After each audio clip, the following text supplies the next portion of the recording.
When you search for someone's name on Google, you're often directed to social media platforms like Facebook, Instagram, and LinkedIn to gather more information about them. But does this information really help you understand them better? While they may provide some details about achievements, job positions, educational background, and social connections, is it enough to gain a deeper understanding of that individual? That's the question we need to ponder when using these platforms to learn about others. On these platforms, they often share numerous photos of interesting places they have visited, often dominating their feed. You'll also see a curated collection of carefully selected selfies, showcasing technological advancements. These may be indicators of their level of self-esteem. However, beyond that, they provide very little detailed information about their true nature. Our focus on social status, achievements, and careers, rather than on the essence and true happiness of individuals, reflects the values we prioritize in society. We often find ourselves caught up in evaluating a person based on their accomplishments and are constrained by an endless cycle where someone's latest success becomes the yardstick for measuring personal worth. In this predicament, an intriguing question arises. Have we forgotten our inherent worth, viewing ourselves merely as the sum of our achievements? And if so, how does this affect our behavior and well-being? This video explores the challenge of assessing personal worth based on accomplishments and whether we can break free from this cycle. After all, we are all human, aren't we? We are human simply because we are, and inherent human nature is what makes us human. Why does society often look down upon those who fail to meet the expected standards of achievement, labeling them as losers or failures? Why does human worth seem to be based not on humanity, but on how much we fulfill society's expectations? Simply being human isn't enough. To truly be human, we must strive, conform, and demonstrate ourselves in all our actions. Therefore, it can be said that we have lost sight of each other as humans and begun to see each other merely as human doings. A human doing has little or no intrinsic value. Its worth depends on what it achieves, not on the essence of its existence, but on its actions, or more accurately, on adhering to what the social environment deems worthwhile. In today's society, we often focus too much on achievements, especially in material terms. We admire those with high incomes, successful careers, and attractive job titles listed on their LinkedIn profiles. Evaluating others, and even ourselves based on these achievements, has become a common habit. So when meeting someone, the main question often is, "What do you do for a living?" However, this question often overlooks leisure activities, spiritual development, social life, and how we interact with others. No, typically this question only refers to the activities we engage in for a living, our position in the workforce, our status in the professional community. It's noteworthy that when this question is asked, most people are ready with introductions as if they are summarizing their personal product, demonstrating the utility of themselves concisely. The questioner often regards their own position as important or at least interesting, because their evaluation in the eyes of the person being asked depends on that. For example, "Oh, you're cleaning toilets? All right, your position falls somewhere between unemployed and a McDonald's cook. I'm sure you'll fit right in." But if they know you're a product manager, they'll show more interest. For instance, "Oh, you're a product manager? Now we're talking. You can sit at the kids' table between senior marketing executives and startup entrepreneurs. Ah, you're a YouTuber, huh? Seems like everything's going smoothly for you, right? Oh, so you mean you're fully dedicated to YouTube? Hold on, you have 2 million subscribers? I'm not sure which table to put you at. How much money do you make from YouTube each month? And can YouTube be considered a real profession?" In today's society, where a person's worth is often measured by their achievements, many have begun to base their self-worth on those achievements. American psychologist Leon Festinger proposed an important theory called social comparison theory. He explained that individuals often compare themselves to others as a way to measure and evaluate their position in society. This phenomenon is clearly present on social media, especially when it comes to beauty standards. This comparison is happening frequently, and affects the self-esteem and self-worth of each individual. We can also apply this principle to the realm of achievements. A typical example is the phenomenon known as the rat race, a situation where people compete to achieve glory in accumulating social status, wealth, and material possessions. Today's society is often caught up in a pressure-filled race, always striving for something new, never feeling satisfied with what they already have, and constantly setting short-term goals, often revolving around someone making more money from selling intermediary products or valuable courses on YouTube. The most prominent figures in the hustle culture often only seek profit by selling this idea. They sell you their own dream of hustle. But in the societal loop, we seem to overlook the irony of this situation. We are willing to spend a huge amount of money on courses teaching extreme living and working, ultimately harming ourselves.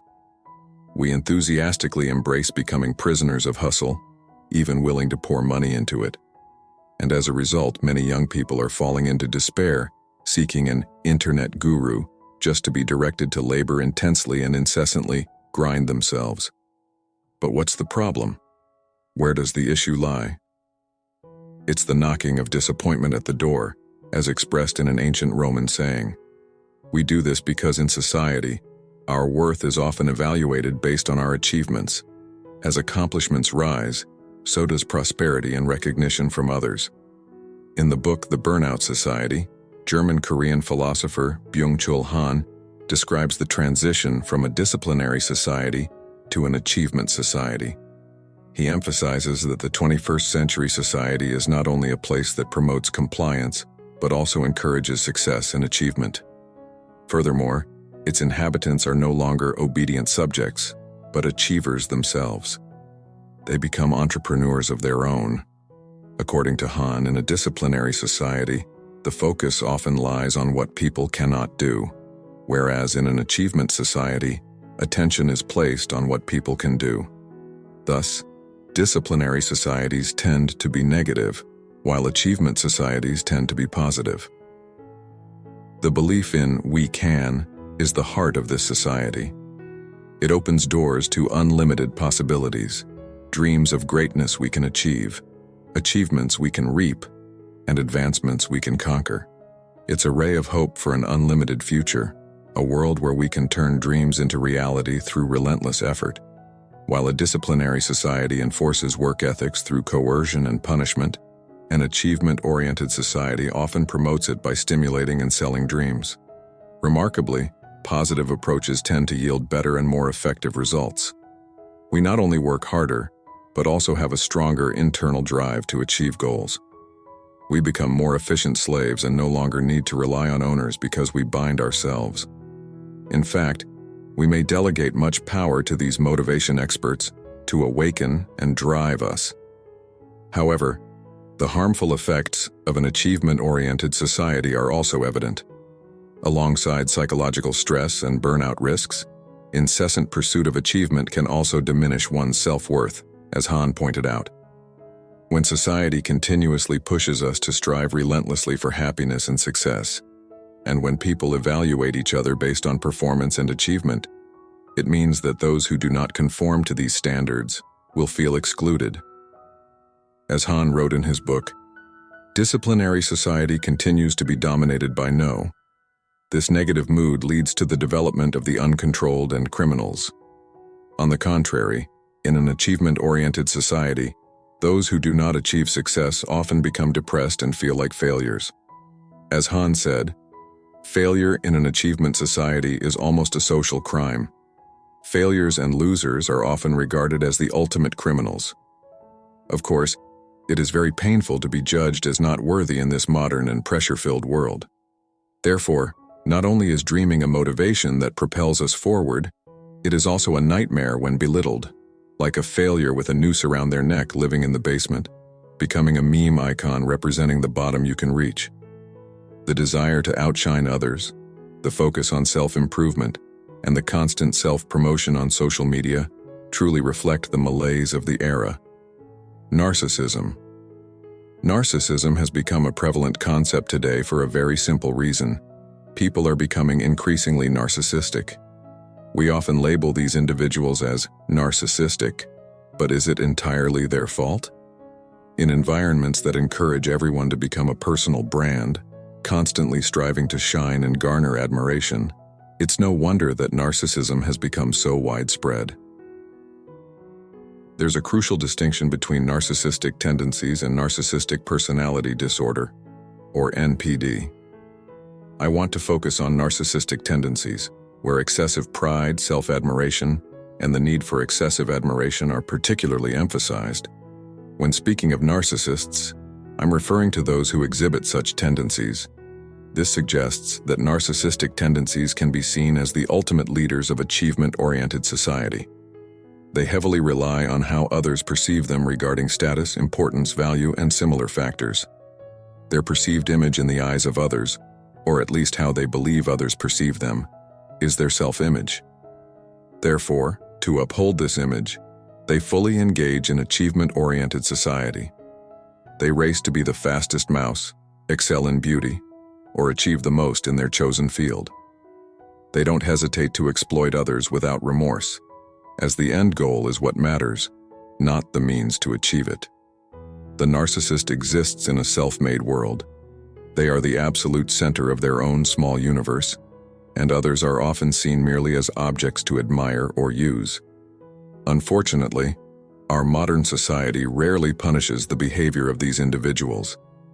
Instead, we often glorify the arrogant, self-absorbed, even unethical or seductive Instagram models for their ability to attract likes and comments. Today, becoming a narcissist comes at a price. According to Hahn, it's not these narcissistic individuals who have created the achievement-oriented society. Rather, it's the achievement-oriented society that has bred narcissistic individuals by glorifying behaviors that reflect self-importance.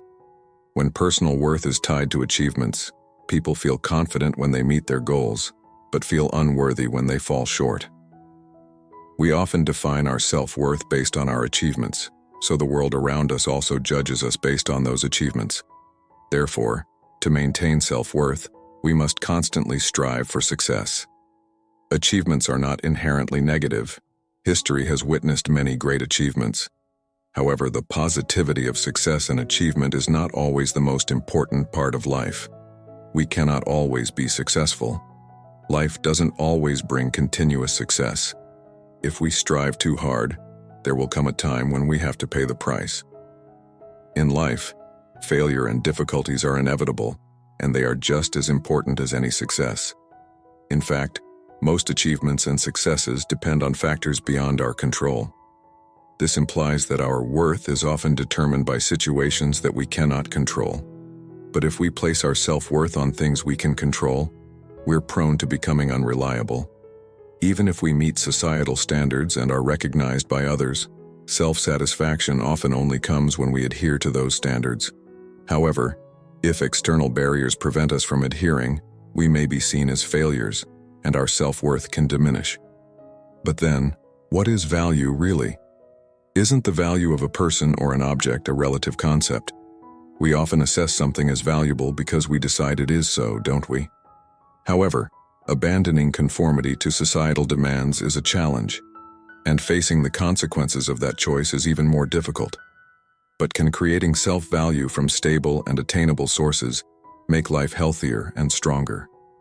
If we rely on an awareness of value based on being human, not just human doing, does that bring self-worth? Or should self-worth be based on pursuing what we deem important in life, regardless of others? We may find contentment from other sources. However, tapping into those sources requires strength and courage to step out of the confines of the world. And for most of us, actions speak louder than words. Thank you for listening.